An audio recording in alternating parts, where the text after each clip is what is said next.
Orbit Non Sufficit.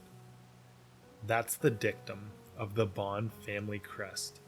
The world is not enough. How often have you found yourself at the top of a proverbial mountain only to be left seeking out more? Why is it that our accomplishments in the moment never seem to be enough? It turns out that dopamine is at the root of this unsettled feeling of never having enough.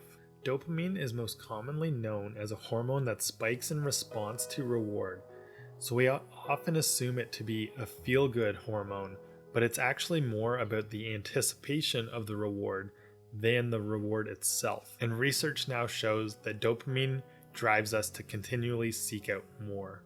In the book The Molecule of More, the authors Lieberman and Long talk about the functions and pitfalls of the neurotransmitter dopamine. Through genetic variability, part of the population tends to be more dopaminergic, meaning that they are driven more intensely by dopamine than by other neurotransmitters known as the H and N's for here and now that allow us to bask in the present moment. Being highly dopamine driven has its upsides, but there are associated costs if we aren't careful. These dopaminergic individuals go on to become scientists, entrepreneurs, and creatives that can't get no satisfaction. Look at Elon Musk, shooting not only for the moon, but for Mars. Do you think he'll be satisfied if he ever achieves that goal? Tiger Woods' father Earl referred to enough as the E word. It was the safe word Tiger was supposed to use in their training if it ever got too much to handle. We've seen the repercussions that never having enough has caused for Tiger, although it has also been what has driven him to be one of the most dominant athletes in sports history. Talk about meeting high standards. And maybe the world is never enough. Our to-do list is never empty. It's always got a little bit more that's incomplete to drive us forward. It's not like the goal of inbox zero to free our minds from the demands of others. The to-do list, when created with intent, is a making of our own design to keep us moving forward and growing.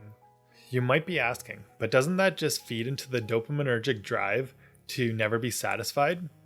Absolutely. If we become slaves to our to-do list, then there's no freedom and no escaping from feeling handcuffed to always needing to produce and do more.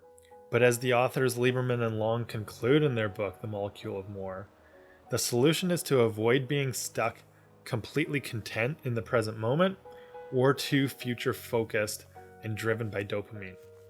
We have to learn to harness both, as they suggest, through mastery.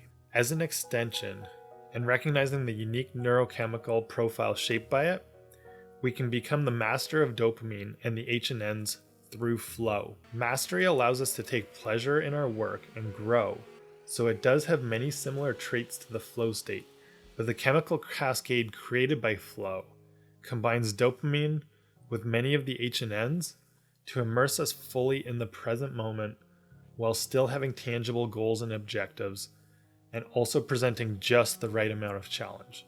So if you're a peak performer who's feeling like the world is never enough, you should be working on finding your flow. Hey everyone, if you want to learn more about flow and how you can find your flow, sign up for the newsletter over at the Flow Academy to get regular articles and videos on the science of flow and peak performance.